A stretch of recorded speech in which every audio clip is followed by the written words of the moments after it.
Hi ವಿದ್ಯಾರ್ಥಿಗಳೇ, ಹಾಗಾದರೆ V O V A O ಅಂದರೆ ವಿಲೇಜ್ ಲೆಕ್ಕಾಧಿಕಾರಿ ಅಂದರೆ ಗ್ರಾಮೀಣ ಲೆಕ್ಕಾಧಿಕಾರಿ ಒಂದು ಉದ್ಯೋಗಗಳಿಗೆ ಅರ್ಜಿ ಸಲ್ಲಿಸೋದು ಹೇಗೆ ಅನ್ನೋದನ್ನು ಇವತ್ತು ಸ್ಟೆಪ್ ಬೈ ಸ್ಟೆಪ್ ಹೇಳ್ತಾ ಹೋಗ್ತೇನೆ. ಬನ್ನಿ, ನೀವು ಕೂಡ ನನ್ನ ಜೊತೆಗೆ ನೀವು ಕೂಡ ನಿಮ್ಮದೇ ಆದಂತಹ ಮೊಬೈಲಲ್ಲಿ ಸರಳವಾಗಿ ಮೊಬೈಲಲ್ಲಿ ಅಪ್ಲಿಕೇಶನ್ ಹಾಕೋದು ಹೇಗೆ ಅನ್ನೋದು ನೋಡೋಣ. ಬನ್ನಿ, ಫಸ್ಟು ನಿಮ್ಮ ಯೂಸರ್ ನೇಮ್ ಮತ್ತು ಪಾಸ್ವರ್ಡ್ ಹಾಕಿ ಓಪನ್ ಮಾಡಿದ ಮೇಲೆ ನಿಮ್ಮ ಮೊಬೈಲ್ ನಂಬರ್ಗೆ ಇದು ಬರುತ್ತೆ, ಒ ಟಿ ಪಿ ಬರುತ್ತೆ. ಒ ಟಿ ಪಿ ಹಾಕಿ ನೀವು ಓಪನ್ ಆದಮೇಲೆ ನೀವು ಸಿಂಪಲ್ಲಾಗಿ ಡ್ಯಾಶ್ಬೋರ್ಡ್ ಓಪನ್ ಆಗುತ್ತೆ. ಡ್ಯಾಶ್ಬೋರ್ಡ್ ಓಪನ್ ಆದಮೇಲೆ ಇದ್ರ ಮೇಲೆ 3 ಡಾಟ್ ಮೇಲೆ ಲೆಫ್ಟ್ ಸೈಡ್ ಅದ್ರ ಮೇಲೆ ಕ್ಲಿಕ್ ಮಾಡಿ. ಕ್ಲಿಕ್ ಮಾಡಿದ ಮೇಲೆ ಪ್ರೊಫೈಲ್ ಅಂತಿದೆ, ಪ್ರೊಫೈಲ್ ಮೇಲೆ ಕ್ಲಿಕ್ ಮಾಡಬೇಕು. ಕ್ಲಿಕ್ ಮಾಡಿದ ಮೇಲೆ ಆಲ್ಮೋಸ್ಟ್ ಬಂದುಬಿಡ್ತದೆ. ಇಲ್ಲಿ ನೋಡಿ, ಇಲ್ಲಿ ಸಿಂಪಲ್ ಆಗಿರೋದೇನಪ್ಪ ಅಂದರೆ ನಿಮ್ಮ ಫೋಟೋ ಅಪ್ಲೋಡ್ ಹೇಳುತ್ತೆ. ನಿಮ್ಮ ಡೈರೆಕ್ಟಾಗಿ ನಿಮ್ಮ ಡಿಜಿ ಲಾಕರ್ ಓಪನ್ ಆಗುತ್ತೆ. ಡಿಜಿ ಲಾಕರಲ್ಲಿ ಏನೇನೇ ನೀವು ಫಿಲ್ಡ್ ಮಾಡಿರ್ತೀರೋ ಅದೆಲ್ಲವೂ ಕೂಡ ಇಲ್ಲಿ ಬಂದು ಫಿಲ್ಡ್ ಆಗಿರುತ್ತೆ. ನಿಮ್ಮ ಫೋಟೋ ಸಮೇತ ಮತ್ತು ನಿಮ್ಮ ಫುಲ್ ನೇಮ್ ಬರುತ್ತೆ, gender, date of birth, full name ಮತ್ತು ಎಲ್ಲ ಎ ಟು ಡೀಟೇಲಾಗಿ ಬಂದುಬಿಡ್ತದೆ. ಮತ್ತು ನೆಕ್ಸ್ಟ್ ನಮ್ಮ ಅಡ್ರೆಸ್ ಕೂಡ ಬರುತ್ತೆ ಮತ್ತು ಪಿನ್ ಕೋಡ್ ಬರುತ್ತೆ. ಎಲ್ಲವೂ ಕೂಡ ಅಪ್ಡೇಟ್ ಆಗ್ತಾ ಹೋಗುತ್ತೆ. ಯಾಕಂದರೆ ನಮ್ಮ SSLC marks card A to Z ಎಲ್ಲವೂ ಕೂಡ ಬರ್ತದೆ. ಇಲ್ಲಿ ನಾವು ಫಸ್ಟ್ ಆಫ್ ಆಲ್ ಏನು ಮಾಡಬೇಕಂದ್ರೆ ನಮ್ಮ ಫುಲ್ ನೇಮ್ ಹಾಕಬೇಕಾಗತ್ತೆ. ಇಲ್ಲಿ ಕೆಟಗರಿ ಅಂದರೆ ಎಡಿಟ್ ಕ್ಯಾಂಡಿಡೇಟ್ ಪ್ರೊಫೈಲ್ ಇರುತ್ತೆ. ಇಲ್ಲಿ ನೆನ್ಪಿಟ್ಕೊಳ್ರಿ, ಮೂಲ ವಿವರಗಳಿರುತ್ತೆ. ಫುಲ್ ನೇಮ್ ಹಾಕಬೇಕು, ಜೆಂಡರ್ ಹಾಕಬೇಕು, ನೆಕ್ಸ್ಟು ಡೇಟ್ ಆಫ್ ಬರ್ತ್ ಹಾಕ್ರಿ ಕರೆಕ್ಟಾಗಿರೋದು, mother name and mobile number and native state ಹಾಕಬೇಕು, ನೇಟಿವ್ ತಾಲೂಕು ಹಾಕಬೇಕು. ನೆಕ್ಸ್ಟ್ ನೀವು have you studied in Kannada ಅಂದರೆ ನೀವು ಕನ್ನಡ ಮೀಡಿಯಮ್ದಲ್ಲಿ ಕಲ್ತಿದ್ರೆ ಎಸ್ ಅಂತ ಹಾಕಬೇಕು. ಮ್ಯಾರಿಡ್ ಅಥವಾ ಅನ್ಮ್ಯಾರಿಡ್, ಎಸ್ ಆರ್ ನೋ ಇದನ್ನು ಒಂದು ತುಂಬಿಕೊಳ್ರಿ. ಒಂದು ವೇಳೆ ಮ್ಯಾರಿಡ್ ಆಗಿದ್ದರೆ ನೀವು ನಿಮ್ಮ ಒಂದು ವೈಫ್ ನೇಮ್ ಕೂಡ ಹಾಕಬೇಕಾಗುತ್ತೆ. ಅಲ್ಟರ್ನೇಟಿವ್ ಕಾಂಟ್ಯಾಕ್ಟ್ ನಂಬರ್ ಕೂಡ ಇಲ್ಲಿ ಹಾಕಿ ಹೈಟ್ ಮತ್ತು ವೇಟು ಹಾಕಬೇಕಾಗತ್ತೆ. ಓಕೆನಾ? ಇಷ್ಟು ಹಾಕಿದ ಮೇಲೆ ಕನ್ಫರ್ಮ್ ಮಾಡ್ಕೊಳ್ರಿ. You have passed compulsory Kannada examination conducted. ಇಲ್ಲಿ ನೋಡ್ರಿ, have passed compulsory Kannada examination conducted by KEA KPSC examination authority. ಅಂದರೆ KPSC ಮುಖಾಂತರ ಅಂಡರಲ್ಲಿ ಎಕ್ಸಾಮ್ ಮಾಡಿದ್ದಾರೆ. ಆ ಎಕ್ಸಾಮನ್ನು ಪಾಸ್ ಆಗಿದ್ದಾರೆ. ಇಲ್ಲ ಅಂದರೆ ನೋ ಅಂತ ಹಾಕ್ರಿ, ಎಸ್ ಅಂದರೆ ಎಸ್ ಅಂತ ಹಾಕ್ರಿ. ನೆಕ್ಸ್ಟ್ ಹೋಗ್ರಿ. ನೆಕ್ಸ್ಟ್ ಹೋಗಿ ಇಲ್ಲಿ ಪರೀಕ್ಷೆ ವಿವರಗಳು ಬರ್ತದೆ. ನಿಮ್ಮ ಒಂದು SLC ವಿವರಗಳನ್ನು ಕೊಡ್ರಿ. ಇಲ್ಲಿ SLC 10ನೇ ತರಗತಿ ಒಂದು ರಿಜಿಸ್ಟರ್ ನಂಬರ್ ಕೊಡ್ರಿ. ಬೋರ್ಡ್ ಯಾವುದಂತ ತಾನಾಗೆ ಬಂದುಬಿಡ್ತದೆ. ಆಟೋಮೆಟಿಕ್ ಡಿಜಿ ಲಾಕರ್ ಮುಖಾಂತರ ಅಟ್ಯಾಚ್ಮೆಂಟ್ ಇರುತ್ತೆ. ನೀವು ಬರೀ ರಿಜಿಸ್ಟರ್ ನಂಬರ್ ಕೊಟ್ಟರೆ ಸಾಕು, A to Z ನಿಮ್ಮ ಮಾಹಿತಿ ಇಲ್ಲಿ ಶೇಖರಣೆ ಆಗುತ್ತೆ. ಓಕೆನಾ? ಯಾವ ಸ್ಕೂಲು, ಏನು, ಎಷ್ಟು ಪರ್ಸೆಂಟೇಜ್ ಎಲ್ಲವೂ ಕೂಡ ಇಲ್ಲಿ ಮೆನ್ಷನ್ ಆಗುತ್ತೆ. ನೆಕ್ಸ್ಟ್ ಅಂತ ಹೊಡೀರಿ. ಸೇವ್ ಅಂತ ಹೊಡೆದ್ರೂ ಕೂಡ ಆಗುತ್ತೆ, ನೆಕ್ಸ್ಟ್ ಅಂತ ಹೊಡೆದ್ರೂ ಆಗುತ್ತೆ. ಇಲ್ಲಾಂದರೆ ಸೇವ್ ಅಂತ ಮಾಡಿ ಆಮೇಲೆ ನೆಕ್ಸ್ಟ್ ಅಂತ ಹೋಗಿ, ಏನು ತೊಂದರೆ ಇಲ್ಲ. ನೆಕ್ಸ್ಟ್ ಬಂದುಬಿಟ್ಟು ಇಲ್ಲಿ ನೋಡಿ, PUC you have completed 12th.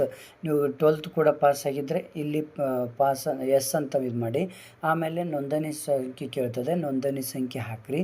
ಆಮೇಲೆ ಇಯರ್ ಪಾಸಿಂಗ್, ಯಾವ ಪಾಸಿಂಗಲ್ಲಿ ಯಾವ ಇಯರಲ್ಲಿ ಪಾಸಿಂಗ್ ಆಗಿದೆ ಪಾಸಿಂಗ್ ಹಾಕ್ರಿ, ಯಾವ ಮಂತಲ್ಲಿ ಅಂತ ಹಾಕಿ, ಮತ್ತು ಬೋರ್ಡ್ ಹಾಕ್ರಿ, ಮತ್ತು ನಿಮ್ಮ ಹೆಸರು ಕರೆಕ್ಟ್ ಮಾರ್ಕ್ಸ್ ಕಾರ್ಡಲ್ಲಿರುವಂಥ ಹೆಸರನ್ನು ಹಾಕಿ. ನೆಕ್ಸ್ಟ್ ಕಾಲೇಜ್ ಹೆಸರು ಹಾಕಿ. ಆಮೇಲೆ ಎಷ್ಟು ಟೋಟಲ್ ಮಾರ್ಕ್ಸು ಮತ್ತು ಬಿದ್ದಂಥ ಮಾರ್ಕ್ಸ್ ಟೋಟಲ್ ಪರ್ಸೆಂಟೇಜ್ ತಾನಾಗೆ ಬರ್ತದೆ. ನೆಕ್ಸ್ಟ್ ಇಲ್ಲಿ ಏನಪ್ಪ ಅಂದರೆ ಯಾವುದು ಆರ್ಟ್ಸ್ ಕಾಮರ್ಸ್ ಅದು ನೀವು ಸೆಲೆಕ್ಟ್ ಮಾಡ್ಕೊಳ್ಬೇಕಾಗತ್ತೆ. You studied Kannada has one of the subject. Okay, ನೀವು ಕನ್ನಡ ಸಬ್ಜೆಕ್ಟ್ ಒಂದು ತೊಗೊಂಡಿದ್ರೆ ಎಸ್ ಅಂತ ಹಾಕಬೇಕಾಗತ್ತೆ. ನೆಕ್ಸ್ಟ್ ಅಂತ ಹೊಡೀರಿ, ಯಾಕಂದರೆ ಸೇವ್ ಹೊಡೆದು ನೆಕ್ಸ್ಟ್ ಅಂತ ಹೊಡೀರಿ. ನಾನು ಆಲ್ರೆಡಿ ಸೇವ್ ಮಾಡಿದ್ದೇನೆ. ಓಕೆ, ನೆಕ್ಸ್ಟ್ ಮಾಡಿ. ಇಲ್ಲಿ ಮತ್ತೆ ನೋಡಿ, ಮತ್ತೆ ಕೇಳ್ತದೆ ನಿಮಗೆ ಸೇಮ್ ಟು ಸೇಮ್, ಇದು ಏನು ತೊಂದರೆ ಇಲ್ಲ. ಸೇವ್ ಅಂತ ಹೊಡೀರಿ, ನೆಕ್ಸ್ಟ್ ಅಂತ ಹಾಕಿ. ಓಕೆ, ನೆಕ್ಸ್ಟ್ ಕೆಟಗರಿಗೆ ಬರುತ್ತೆ. ಕೆಟಗರಿಗೆ ಕೇಳ್ತಾರೆ. ಕೆಟಗರಿ ಆಪ್ಷನ್ ಏನಪ್ಪ ಅಂದರೆ ಕೆಟಗರಿ ಮೀಸಲಾತಿ. ನೀವು GM ಹೊರತುಪಡಿಸಿ ಬೇರೆ ವರ್ಗ ಮೀಸಲಾತಿಗೆ ಅರ್ಜಿ ಸಲ್ಲಿಸ್ತಿದ್ರೆ ಎಸ್ ಅಂತ ಹಾಕಿರಿ. ಒಂದು ವೇಳೆ GM ಅಲ್ಲೇ ಇದ್ದಿದ್ದರೆ GM ಹಾಕಿದರೆ ಇವು ಯಾವುದೂ ಕೂಡ ನಿಮಗೆ ಆಪ್ಷನ್ ಸಿಗೋದಿಲ್ಲ. ಒಂದು ವೇಳೆ ಬೇರೆ ಕೆಟಗರಿಯಲ್ಲಿ ನೀವು ಅರ್ಜಿ ಸಲ್ಲಿಸ್ತಾ ಇದ್ದರೆ ಎಸ್ ಅಂತ ಹಾಕಿದ ಮೇಲೆ ನಿಮ್ಮ ಕಡ್ಡಾಯವಾಗಿ ಕೆಟಗರಿ RD ಸಂಖ್ಯೆ ನೀವು ನಮೂದಿಸಬೇಕಾಗತ್ತೆ. Next category from RD service to A Kshatriya ಅಂತ. ಇದು ಧರ್ಮದ ಹಿಂದೂ ಆದರೆ ಹಿಂದೂ, ಮುಸ್ಲಿಂ ಆದರೆ ಮುಸ್ಲಿಂ, ಕ್ರಿಶ್ಚಿಯನ್ ಆದರೆ Christian. Next Kalyana Karnataka HK ಮೀಸಲಾತಿ. ನೀವೇನಾದರೂ HKದಲ್ಲಿ ಅರ್ಜಿ ಸಲ್ಲಿಸ್ತಾ ಇದ್ದರೆ ಎಸ್ ಅಂತ ಹಾಕಿದರೆ ನಿಮ್ಮದು ಒಂದು ಸರ್ಟಿಫಿಕೇಟ್ ಇರುತ್ತೆ. ಸರ್ಟಿಫಿಕೇಟ್ ನಂಬರ್ ಕೂಡ ಹಾಕೋದಕ್ಕೆ ಇಲ್ಲಿ ಆಪ್ಷನ್ಸ್ ಬರುತ್ತೆ. ಈ ರೀತಿ ಆಪ್ಷನ್ಸ್ ಬರುತ್ತೆ, ಓಕೆನಾ, ನೆನ್ಪಿಟ್ಕೊಳ್ರಿ. ಅದನ್ನು ಹಾಕಬೇಕಾಗತ್ತೆ. ನೋ ಅಂದರೆ ನೋ. ನಾವು HK ಅಂದರೆ HK, ನಾನ್ HK ಅಂದರೆ ನೋ ಅಂತ ಹಾಕಿದರೆ ಆಯಿತು. ಗ್ರಾಮೀಣ ಅಧ್ಯಯನ ಮೀಸಲಾತಿ ಎಸ್. ನೀವು ಗ್ರಾಮೀಣ ಅದರಲ್ಲಿ ನೀವು ಕಲಿತಿದ್ರೆ ನಿಮ್ಮದು ಸರ್ಟಿಫಿಕೇಟ್ ಇದ್ದರೆ ಅದನ್ನು ಎಸ್ ಅಂತ ಹಾಕಿರಿ. ಆಮೇಲೆ ನೀವು ಎಕ್ಸಾಮ್ ಯಾವ ಸೆಂಟ್ರಲ್ಲಿ ಹಾಕ್ತಾಯಿದ್ದೀರಾ, ನೀವು ಯಾವ ಒಂದು ಜಿಲ್ಲೆಗೆ ಆಯ್ಕೆ ಆಗ್ಲಿಕ್ಕೆ ಬಯಸ್ತಾ ಇದ್ದೀರಾ, ಆ ಒಂದು ಜಿಲ್ಲೆಯನ್ನು ಭಾಳ ಕೇರ್ಫುಲ್ಲಾಗಿ ಇದನ್ನು ಆಯ್ಕೆ ಮಾಡ್ಕೊಳ್ಬೇಕಾಗುತ್ತೆ. ನಿಮ್ಮ ಒಂದು ಲಿಸ್ಟ್ ಬಿಟ್ಟಿದ್ದಾರೆ ನೋಟಿಫಿಕೇಷನಲ್ಲಿ, ಆ ಲಿಸ್ಟಲ್ಲಿ ಇರುವಂಥ ಜಿಲ್ಲೆ ಮಾತ್ರ ಇಲ್ಲಿ ಹಾಕಬೇಕಾಗತ್ತೆ. ನೆಕ್ಸ್ಟು ಸೇವ್ ಅಂತ ಹಾಕಿ ನೆಕ್ಸ್ಟ್ ಅಂತ ಕೊಡಿ. ನೆಕ್ಸ್ಟ್ ಇಲ್ಲಿ ಕ್ಲೈಮ್ಸ್ ಎಕ್ಸಾಮಿನೇಷನ್, ಇದು ಭಾಳ ಇಂಪಾರ್ಟೆಂಟ್. ನೋಡಿಲಿ, ಜನರಲ್ ಕ್ಲೈಮ್ಸ್ ಎಲಿಜಿಬಿಲಿಟಿ ನೋ ಅಂತ ಹಾಕ್ರಿ. ಇದು ನೋ ಎಸ್, ಇದು ನೋ, ಇದು ಮತ್ತು ಇದು ಎಸ್ ಕೂಡ ಹಾಕ್ರಿ. Do you have computer knowledge ಅಂದರೆ ಒಂದು ವೇಳೆ do you have computer knowledge ಇದ್ದರೆ ಎಸ್ ಅಂತ ಹಾಕ್ರಿ. ಬಟ್ ಸರ್ಟಿಫಿಕೇಟ್ ಇಲ್ಲಾಂದರೆ ಸೆಲೆಕ್ಟ್, ಇಲ್ಲಾಂದರೆ ನಿಮ್ಮ ಹತ್ರ ಸೆಲೆಕ್ಟ್ ಇದೆ ಸರ್ಟಿಫಿಕೇಟ್ ಇದ್ದರೂ ಕೂಡ ಏನು ಮಾಡಿ, ಸರ್ಟಿಫಿಕೇಟ್ ಇತ್ತಪ್ಪ ಅಂದರೆ 6 month course, 1 year course, 1.5 2 year course ಇದ್ದರೆ ನೀವು ಸೆಲೆಕ್ಟ್ ಮಾಡ್ಕೊಂಡು ಇದು ಮಾಡ್ಕೊಳ್ಬೋದು. ಇಲ್ಲಾಂದರೆ ಹಾಗೆ ಕೂಡ ಬಿಡ್ಬೋದು, ಓಕೆನಾ. ನೀವೇನಾದರೂ do you claim reservation under project, ನೀವೇನಾದರೂ ಒಂದು ಡಿಪ್ಲಿಕೇಟೆಡ್ ಪರ್ಸನ್ ಆಗಿದ್ದರೆ ನೀವು ಎಸ್ ಅಂತ ಮಾಡಿದರೂ ಕೂಡ ಇದು ಆಗುತ್ತೆ. ಬಟ್ ಕ್ಲೈಮ್ ಇರಬೇಕಾಗತ್ತೆ. ಕ್ಲೈಮ್ ಇಲ್ಲ ಅಂದರೆ ನೋ ಅಂತ ಹೊಡಿಬೋದು. ಆ್ಯಂಡ್ ನಿಮ್ಗೆ ಏನಾದರೂ ಏಜ್ ರಿಲೆಕ್ಷನ್ ಡೀಟೇಲ್ಸ್ ತುಂಬೋದಿದ್ದರೆ ಇಲ್ಲಿ ಸೆಲೆಕ್ಟ್ ಮಾಡ್ಕೊಳ್ಬೋದು. ಅಲ್ಲಿ ಯಾವುದರಲ್ಲಿ ನೀವು ಏನಾದರೂ ಆರ್ಮಿ ಇದ್ದಿದ್ರೆ ಅದನ್ನು ಮಾಡ್ಕೊಳ್ಬೋದು. ಏನಿಲ್ಲ ಅಂದರೆ ಅಷ್ಟೇ ಬಿಡ್ಬೋದು. ಅಷ್ಟೇ ಇದ್ಕೊಂಡು ಆಮೇಲೆ ನೆಕ್ಸ್ಟ್ ಸೇವ್ ಆ್ಯಂಡ್ ಡೀಟೇಲ್ಸ್ ಅಂತ ಮಾಡಿ ನೆಕ್ಸ್ಟ್ ಅಂತ ಒತ್ತಬೇಕು. ನೆಕ್ಸ್ಟ್ ಬಂದುಬಿಟ್ಟು ಶಿಕ್ಷಣ ಅರ್ಹತೆ ವಿವರಗಳಿದು. ನೋಡಿ, ಇಲ್ಲಿ ಅರ್ಹತೆ ಪ್ರಕಾರ ಸೆಲೆಕ್ಟ್ ನೋಡಿ. ಅರ್ಹತೆ ಪ್ರಕಾರ ಸೆಲೆಕ್ಟ್, ನೀವು ಯಾವುದಾದ್ರೂ ಡಿಗ್ರಿ ಮಾಡಿದರೆ UG ಡಿಗ್ರಿ ಒಳಗಡೆ ನೀವು ಸೆಲೆಕ್ಟ್ ಮಾಡ್ಕೊಳ್ಬೋದು. ಡಿಗ್ರಿ ಯಾವುದಾದ್ರೂ ಕಲ್ತಿದ್ರೆ BA ನೋಡಿಲಿ, ಯಾವುದು ಬೇಕಾದರೂ ನೀವು ಇಲ್ಲಿ ಸೆಲೆಕ್ಟ್ ಮಾಡ್ಕೊಳ್ಬೋದು. ಯಾವ ಕೋರ್ಸಲ್ಲಿ ನೀವು ಕೋರ್ಸ್ ಮುಗಿಸಿರ್ತೀರ. ನಾನು ಬ್ಯಾಚುಲರ್ ಆಫ್ ಆರ್ಟ್ಸ್ ಅಂತ ಸೆಲೆಕ್ಟ್ ಮಾಡಿದ್ದೀನಿ. ಇಲ್ಲಿ ಫಲಿತಾಂಶ ಪಾಸ್ಡ್ ಅಂತ ಹೇಳಿದೆ. ಮತ್ತು ಇಲ್ಲಿ ವಿಶ್ವವಿದ್ಯಾಲಯ ಯಾವುದಪ್ಪ ಅಂದರೆ ಇಲ್ಲಿ KSOU ಅಂತ ನಾನು ಟೈಪ್ ಮಾಡಿದ್ದೀನಿ. ಅಲ್ಲಿ ಸೆಲೆಕ್ಟ್ ಇಲ್ಲಿ ಬಂದುಬಿಡ್ತದೆ Karnataka state open university. Next Karwar ಅಂತ ಇದೆ. ನೆಕ್ಸ್ಟ್ ಇಲ್ಲಿ ಇನ್ನೊಂದು ರಿಜಿಸ್ಟ್ರೇಷನ್ ನಂಬರ್ ಹಾಕ್ಕೊಳ್ಬೇಕು ನೀವು.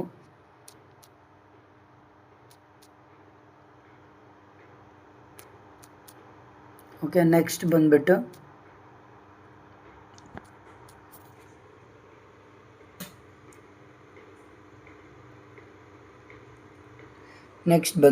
ಇಲ್ಲಿ ಸೆಲೆಕ್ಟ್ ಯಾವುದರಲ್ಲಿ ಗೌರ್ಮೆಂಟ್ ಆಫ್ ಕರ್ನಾಟಕದಲ್ಲಿ ಡಿಪಾರ್ಟ್ಮೆಂಟಲ್ ಪಾಸ್ ಆಗಿದ್ದೀವಿ ಅಂತ ಇದು ಮಾಡಿಕೊಂಡು ಇಲ್ಲಿ ಟೋಟಲ್ ಮಾರ್ಕ್ಸ್ ಪಡೆದ ಅಂಕಗಳು ಎಷ್ಟು ಅಂದರೆ ಇಲ್ಲಿ ಪಡೆದ ಅಂಕಗಳನ್ನು ಹಾಕ್ಕೊಳ್ಬೇಕಾಗತ್ತೆ. ಇಲ್ಲಿ ಟೋಟಲ್ ಅಂಕಗಳನ್ನು ಹಾಕ್ಕೊಳ್ಬೇಕಾಗತ್ತೆ, ನೆನ್ಪಿಟ್ಕೊಳ್ಳಿ.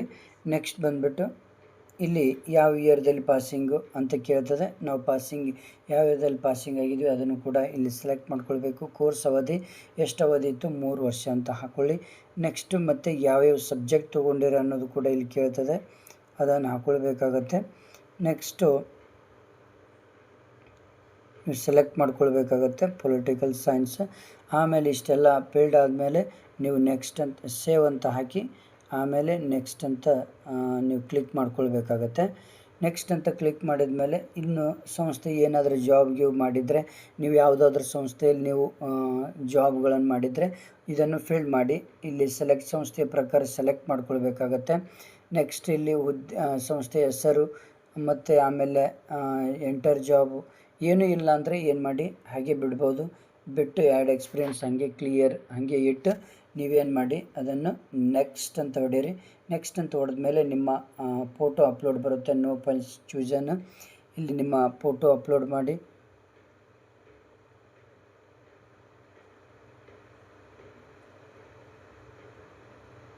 ನಿಮ್ಮ ಫೋಟೋ ಅಪ್ಲೋಡ್ ಮಾಡಬೇಕಾಗುತ್ತೆ. ಇಲ್ಲಿ ನಿಮ್ಮ ಸಿಗ್ನೇಚರ್ ಅಪ್ಲೋಡ್ ಮಾಡಿಕೊಂಡು ಆಮೇಲೆ ಸೇವ್ ಅಂತ ಹೊಡೆದ್ಬಿಟ್ರೆ ಆಯ್ತು, ಆಟೋಮೆಟಿಕ್ ನಿಮ್ಮ ಒಂದು ಕಂಪ್ಲೀಟೆಡ್ ಸಕ್ಸಸ್ಫುಲ್ ಆಗಿಬಿಡ್ತದೆ. ಆಮೇಲೆ ಏನು ಮಾಡಬೇಕು ಅಂದರೆ ನೆಕ್ಸ್ಟ್ ಸ್ಟೆಪ್ಪು ಇಲ್ಲಿ 3 ಡಾಟ್ ಮೇಲೆ ಹೋಗಬೇಕು. ಆಮೇಲೆ ಇಲ್ಲಿ ಪೇಮೆಂಟ್ ಅಂತ ಇರುತ್ತೆ, ಪೇಮೆಂಟ್ ಡೀಟೇಲ್ಸ್ ಹೋಗಿ ಪೇಮೆಂಟ್ ಮಾಡಿಬಿಟ್ರೆ ಮುಗೀತು, ನಿಮ್ಮದು ಅಪ್ಲಿಕೇಶನ್ ಸಕ್ಸಸ್ಫುಲ್ ಆಗುತ್ತೆ. Okay, thank you friends. ನಿಮ್ಮ ಫ್ರೆಂಡ್ಸಿಗೆ ಶೇರ್ ಮಾಡಿ, ಹಾಗೆ ನನ್ನ ಚಾನಲ್ನ ಸಬ್ಸ್ಕ್ರೈಬ್ ಮಾಡಿ.